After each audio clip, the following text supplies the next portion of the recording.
Hey guys, welcome back to the channel.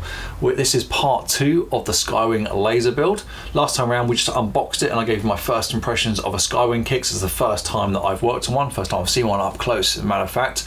This time around we're actually going to crack on with the build. So we're going to start with the horizontal stabilizers and the wing and then see how far we can get during this video.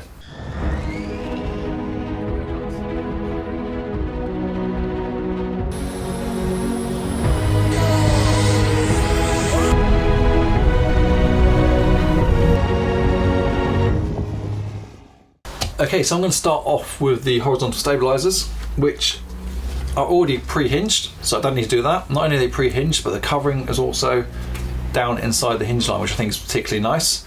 And really, the only thing I need to do with these before attaching them to the fuselage is put the horns on.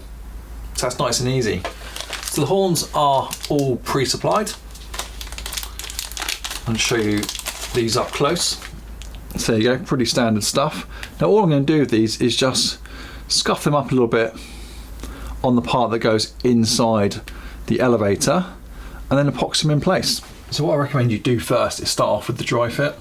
So it's literally just put 2 of them in place and make sure they slide down nicely and they can go completely flush with the elevator there. Obviously if they don't, just get a file in there and open them out, they should be okay. And then what I also recommend you do is open up the ball links, grab out one of the bolts. When you're gluing this, sometimes it can help just to thread through one of the bolts, which I'm going to open this up very slightly, to make sure these 2 pieces are aligned, because what you don't want is them to be, if I exaggerate that, out of a line, so that's going to cause an issue later. If they're flat, in fairness, they should be aligned. So just be mindful of that. Sometimes use a bolt, other times just make sure they're completely flat. So let's do that on each one. If you're not sure which way around the horns go, they always go so that the hole, the point you're connecting to, is closest to the hinge line. You don't want to be putting them on this way around. That would be wrong. So the idea is that the hole is basically over the top of this center hinge line. So just dry for that one as well. So they're in there. They're in there pretty good. There's a little bit of play on there, so I might just open those up and put the bolt through before we go ahead and mix up some glue. Okay, so these are still dry fitted. They've all been roughed up, ready to go. So for this, I'm just going to use some 5-minute epoxy for it. It will give me ample time to do both, and also that's all really need to use. The other thing I've got to hand is just some alcohol spray. I think you can just see there, which I'll use to just put on a little bit of tissue and wipe any epoxy off that spills over or around or in between where I don't want to see it, just to keep the surface nice and clean and shiny rather than have epoxy drips on there. So I'm putting epoxy into the hole and also onto the horn itself. And these have got, although I keyed them, they have got holes through the horns as well, which epoxy should be able to go through. There shouldn't be any risk of them coming out. I've never had any come out on me before. Just move that out of the way.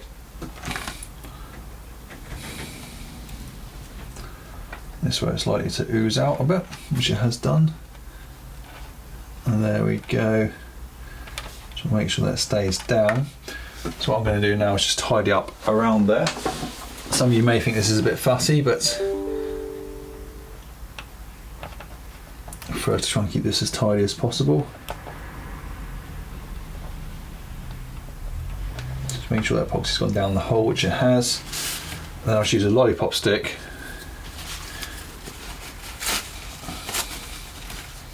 with some tissue on it,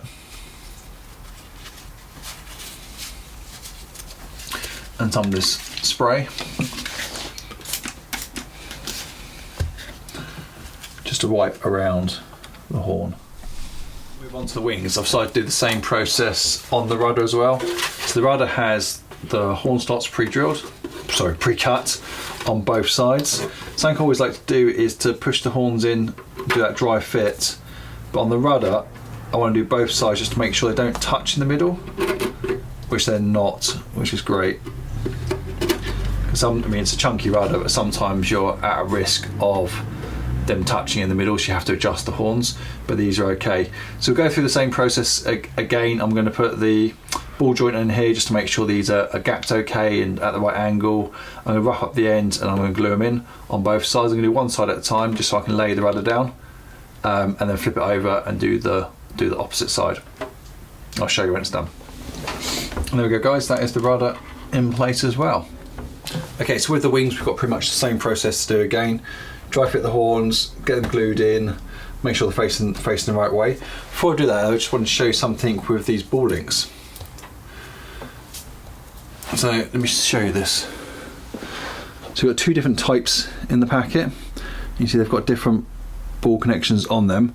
This one here, which you can just see it's got the bottom sort of flange area only, and the top one's that shape.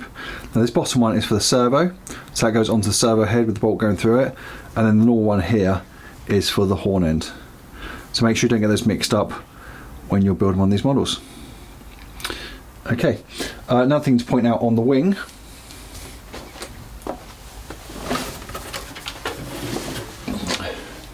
So we have this piece here to take out for the servo as well, and this is basically indicating which way around the servo goes. I mean, I'm sure it's probably part of the build process as well and the structure underneath, but that hole there and that sort of arm you can just about see is the direction the arm's going to go. So the servo will go this way around in the wing, not the other way around. In other words, with the centre of servo at the bottom. Make sure it goes centre of the servo, or the servo head rather, towards the leading edge of the wing. If you're not sure about that, just pop it in, make up one of the rods and check it yourself, but you find if that's all in the right place, the rod will be the right length. Okay guys, that's both wing panels done now. So as you can see, servo is in, first of all, screwed down, rods in place, connected to the horn which we glued in. And just a quick tip for you, what I've actually done is I've measured the gap in the middle here between the two linkages, which is on this one 40mm. I've done exactly the same on the other wing as well to make sure these rods are exactly the same size. Don't worry too much that the aileron's level and the arm's pointing slightly forward at the moment. We'll sort all that out. I mean, that's probably fine to be honest with you, but we'll sort that out once we set the model up. And then finally, nice little touch there at the end. There's a nice little rubber grommet there, which I've just put a slit in, and it holds the wire rather nicely, and that's not going to fall back inside the wing. No extension lead needed, as these servos were actually had a long enough wire. And that is all that needs to be done to the wings. So both wing panels are now complete. Let's move on. Okay, so next up guys, we're going to tackle the rudder. Like I said before, rather than using the kind of bullet hinges in these slots here, I want to make this rudder removable. As a matter of fact, on the next version of this model, which Skywing are working on, I believe they've done that by default now. But regardless, what we're going to do is we're going to use, put it down gently, some, I think that's 2mm bar. So it's a 2mm rod, effectively, which has got a bend in one end, and that's going to act like as a pin for our rudder.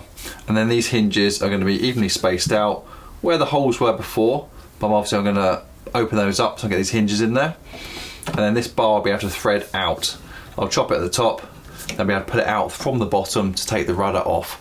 Of course, once it's on the model though, I will put a small slit in here to secure the bar with a small screw so it's not going to come off during flight. Kind of makes sense? Right, let me get on there and then I'll show you. Okay guys, so there is the rudder hinged. It's not glued at the moment, but I just want to show you what I've done with that bar. Okay, so we've rehinged using the hinge that I showed you. Obviously half going in each side. So there's your 4 hinges, and then just threaded the bar through the hinges to give us a removable rudder.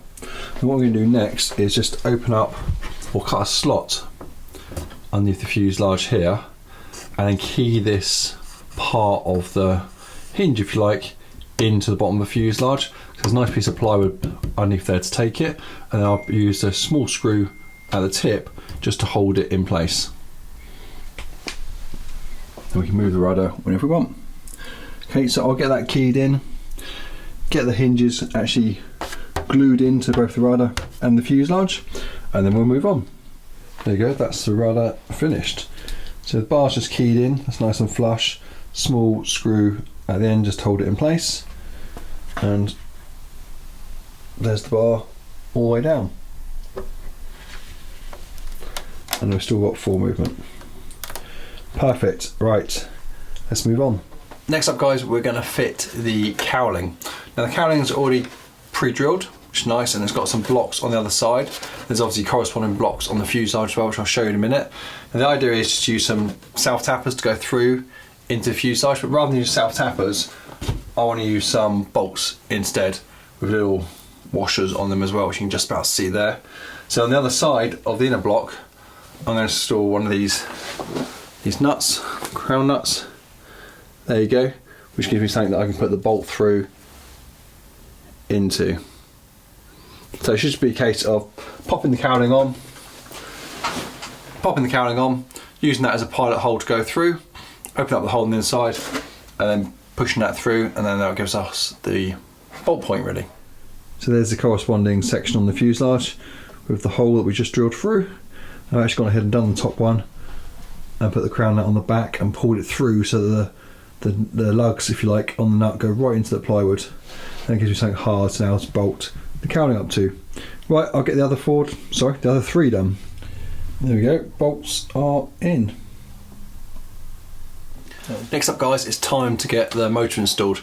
So we're going, on this one, we're going to go for the Hacker, what is it? It's the Hacker A65 SV4 28 pole motor, which come out of another plane, which is absolutely fine, it works fine. And then we're going to use these Extreme Flight standoffs, which are the XL size, and they're adjustable as well, so you can take different spaces out to get the distance right between the firewall and the front of the cowling. So I'll show you those once I put them in. But for now, let's go ahead and have a look at the front of this to see where the holes are going to go. So as we can see, it is marked out, but it's marked out for a DLE 35 or a DA 35. So, and it happens, those markings aren't much good for me, but we do have a center point, although we do seem to have two center points here, one there and one slightly to the left of it as well. So I need to work out which one to use and then measure the back plate of my electric motor, to then find out whereabouts to drill the holes, and hopefully it'll come out in the middle. Okay, let me share with you what I've just done to measure this firewall, so hopefully I'm getting it in the right place. I know I'm laughing because if it's in the wrong place it's going to be annoying, so I have to fix it, but let me show you. So on the back plate of the motor, I've basically measured diagonal, which is 75, and from centre of each hole, this way, which is 53. And then I've moved those markings, or taken those measurements across to the firewall, drawn some lines on there, and just double checked everything. So I've got 53 between the two holes, top and bottom, left and right, and also 75 through the middle as well, making sure the center point crosses exactly through the center point on the firewall. And this was hard to measure because there's a lip here, so it's hard to get the rule directly in there, but I think we are about there. So here's the center point there, which you can see I've marked because I've worked out that that is the center line. I worked out as a center line by taking a measurement from the center of here. So measure the distance here, to that measurement forward. I worked out that that is the center line. And I put the cowling on, put a rule in down the edge, and then made sure the rule come out to the center of the cowling, which it did. So that was all good. So that proves that's the right center point. By the way, the F1 has got some right angle built into it, just for some right thrust. So it's worth doing that. And then these are the measurements. So that cross up there, these lines here I've drawn in. You see the pencil lines down each side. So they're 53 apart, taking from the center point going outwards, which I think was 23.5 or 21.5, whatever it works out to be. And then checking it 75 from corner to corner as well. It kind of makes sense to me. It looks about right. I'm going to go ahead and drill 2 holes, probably one in each corner.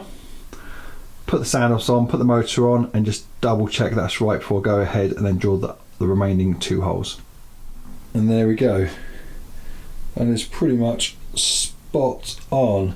So I put the cowl on and just put a bolt on each side as well, just to make sure the cowl was at the right angle. And I think it does need a little tiny bit of adjustment. A good way to check it is if I get the spinner back plate and put that on, first thing to notice is that wants a washer in it. You can see it's loose around the shaft. But if I hold it roughly in the middle, you can just see we're out very slightly at the top. So about 2 mm at the top.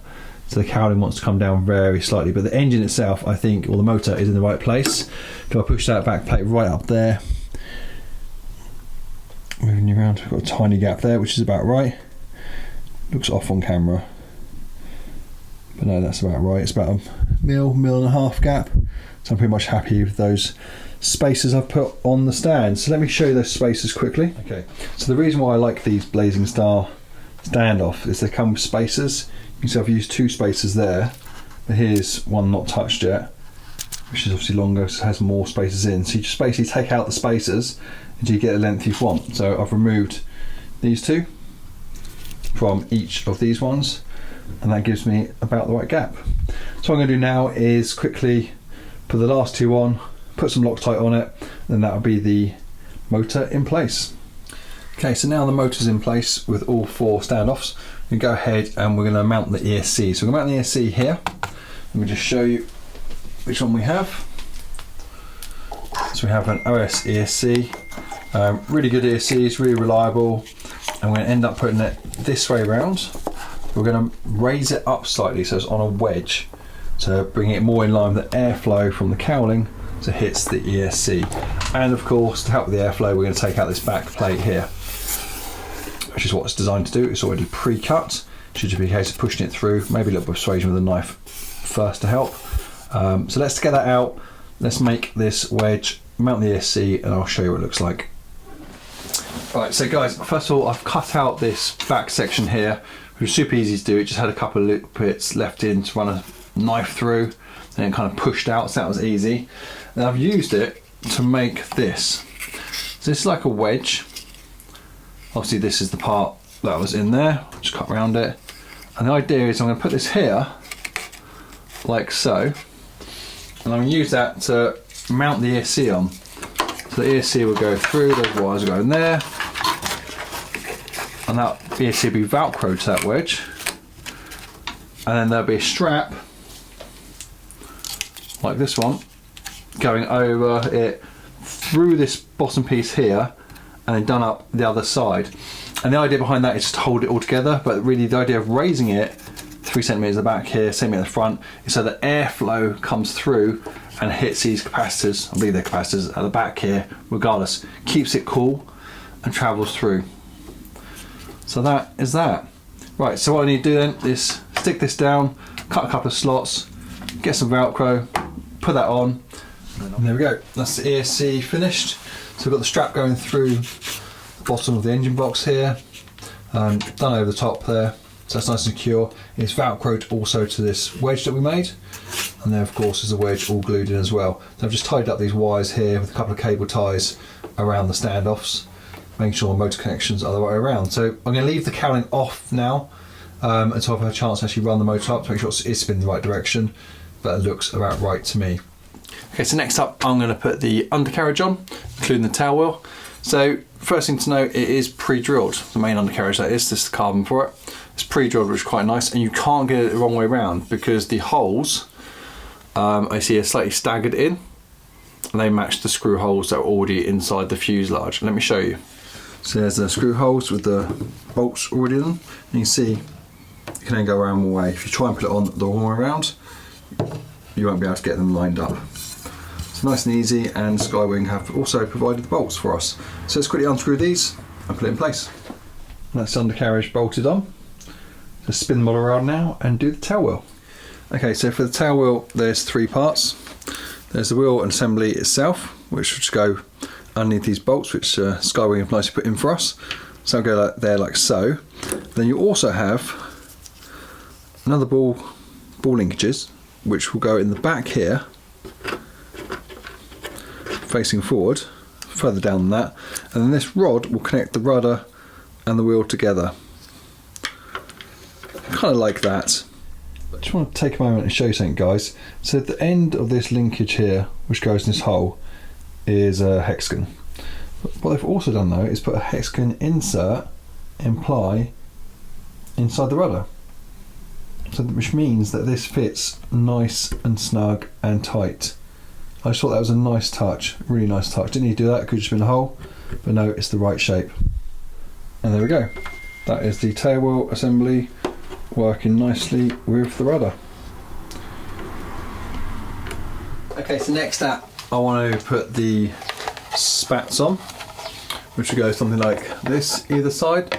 But before we do that, and before we put all the axles in and what have you, we need to put on the cuffs, which will slide over before they go on first and on here. So they just need a little bit of adjustment, but that's basically where they'll go. Okay, so a couple of tips on these wheel pants. They're called wheel pants? No, cuffs, sorry, cuffs, undercarriage cuffs. Firstly, make sure you've got them the right way around. So it's a short bit at the front and sweeping back with the fuselage. I had to open up this hole very slightly just with a fine file, or a couple of fine files. Just a couple of those around this hole, and then it slid down nicely. You don't want to force it, because if you force it, it's likely to crack here. You end up with a problem. So I'm going to attach these using some silicone glue. Just give it a little bit of, it's kind of like a rubber glue, but silicone. So just we'll put that bit of tape here. I'll smear the glue on here, then I'll push it down over the tape so I know exactly where the glue's coming to. But before I do that, I just want to show you this, because this is also part of it as well. So this is some tubing which has been slit, and it's got a slit in it. And the idea of that is it goes round this, starts there, goes round it on here to give you a nice seal against the fuselage. That's how it goes. Not the top section, just only the bottom section. Cut it and do the same on the other side. So I'll do both of those. I'll glue them on and then I'll show you what it looks like. There you go, that's the cuffs. All silicone down. Put a little spot of super glue around this as well, and then use some kicker to dry that. But the main thing is put silicone underneath these, push them down on top of the silicone, and that's it. Right, now we can get onto the axles and get the spats on. Okay guys, so we're changing up the wheels on this to some bigger wheels made by Dubro. These are the stock wheels, just as a comparison. You can see they are a little bit smaller. So because we've changed up the wheels, they're fatter and they're taller, we're going to have to open up the spats. Let me just show you on the other side. There we go. So you can see the size difference there. Quite different. So all we need to do is just go and mark it. That's where it's rubbing at the moment. We do it on this side rather than the outer side. Open it up with the Dremel, just keep trying it until we get it to fit on there nice. There we go guys. Spats are on. And opened up as well for the bigger wheels. And you do get the two securing bolts as well in the kit, which is good. Oh, just need to clean these up a little bit. But they are done. So that is wheels on. Pretty pleased with that. So the next job is to epoxy the horizontal stabilizer to the fuselage. So I've got a two-part epoxy here, which I'm going to mix up as per normal. I'm going to weigh it out as well for this particular epoxy. And I'm also going to add some of this thiotropic, I've said that wrong, haven't I? I'm going to add some of this powder because that basically makes epoxy a little bit thicker. So I want this to cure slowly, so that's why I'm using this epoxy rather than the 15-minute stuff that I normally use. So let's just get it done. It should be pretty straightforward. So it's a case of tube through the fuselage, epoxy around the tube, slide on each side of the horizontal stabilizer. We've got a little tongue place here to lock it in place, and it should be perfectly level where it is because it slides and slots into the fuzz. And then I'll just put some tape around it and let it cure overnight. And there we go, the horizontal stabilizer is now glued in place. I've just put some temporary masking tape all the way around it just to make sure it's been squeezed in nice and tight. But it is. I'm pretty happy that the glue oozed out here, so I've cleaned that off as well, but that will now dry overnight. Thickening up the epoxy worked a treat to make sure the epoxy didn't run anywhere when I was putting it on. So I've glued the tube and glued the end plates of the horizontal stab. Okay, so next up we're going to make a modification to the canopy. We're going to pop out the back piece. In fact, that is designed to come straight out, as you can see.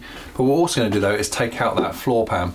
And the reason being because the pilot that's going to go inside here is slightly bigger. So we're just going to cut that floor pan out and not actually use it.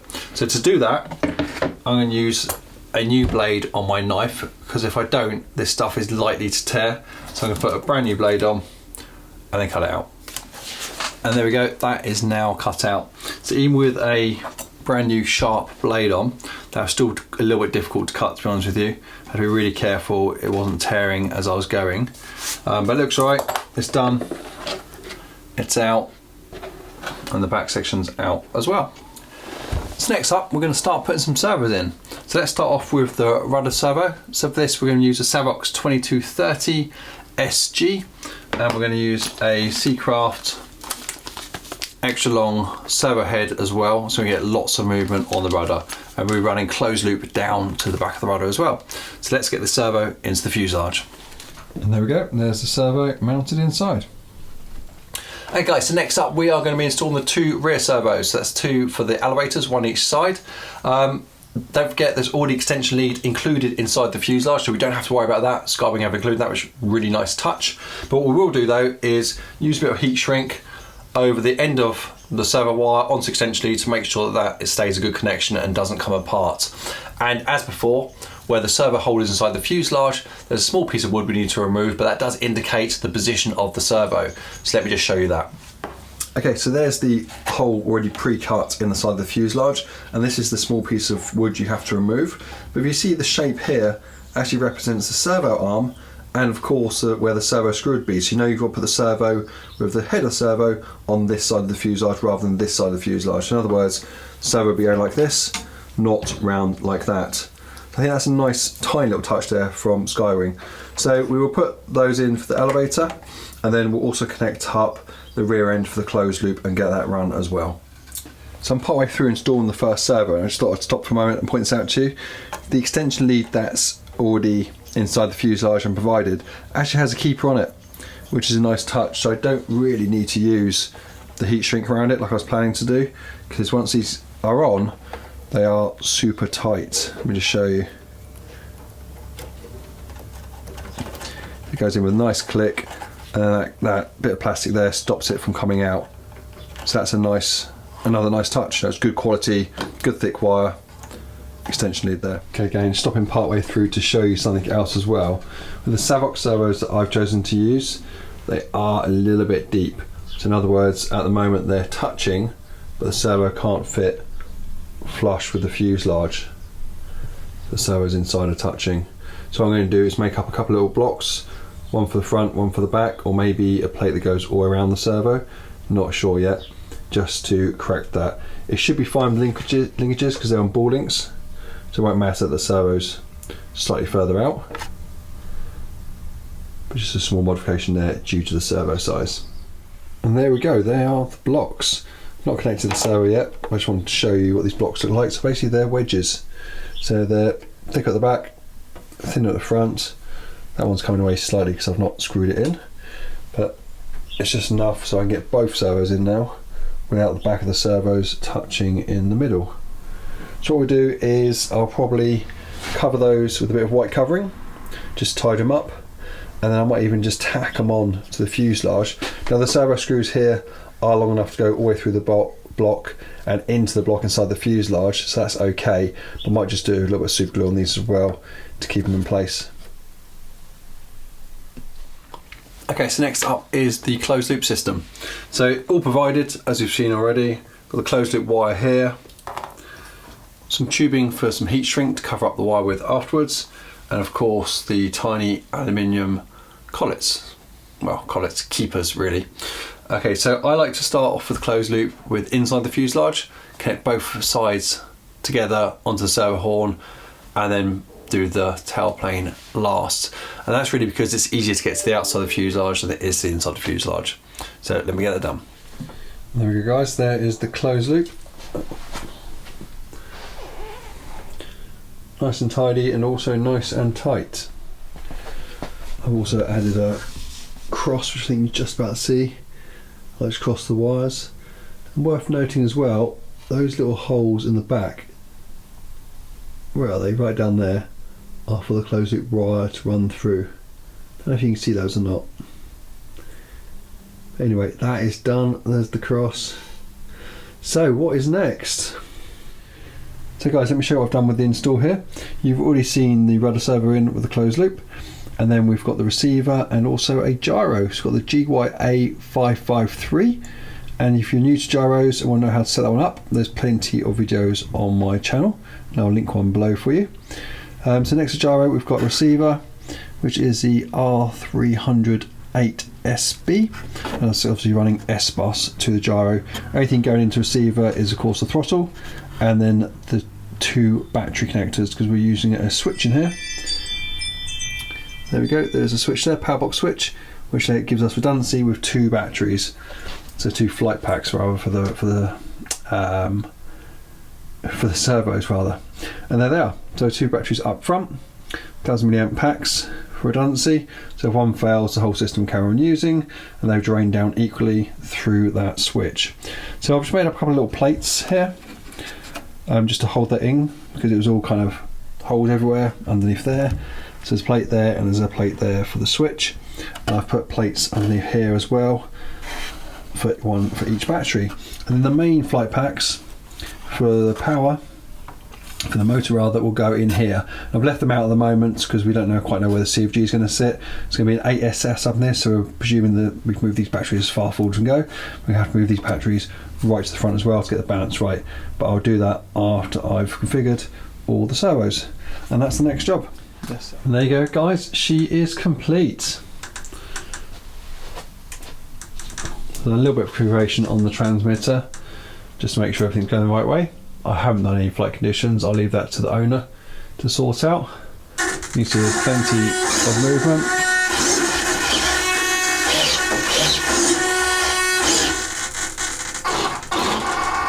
And everything's moving the right way.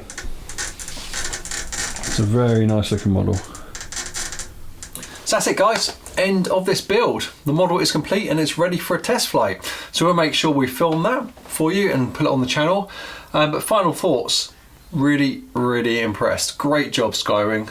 First time I put one together. I'm comparing it to extreme flights. I've probably done about 6-7 extreme flight models now, but this was super easy. And I think what I am really impressed with is everything was included.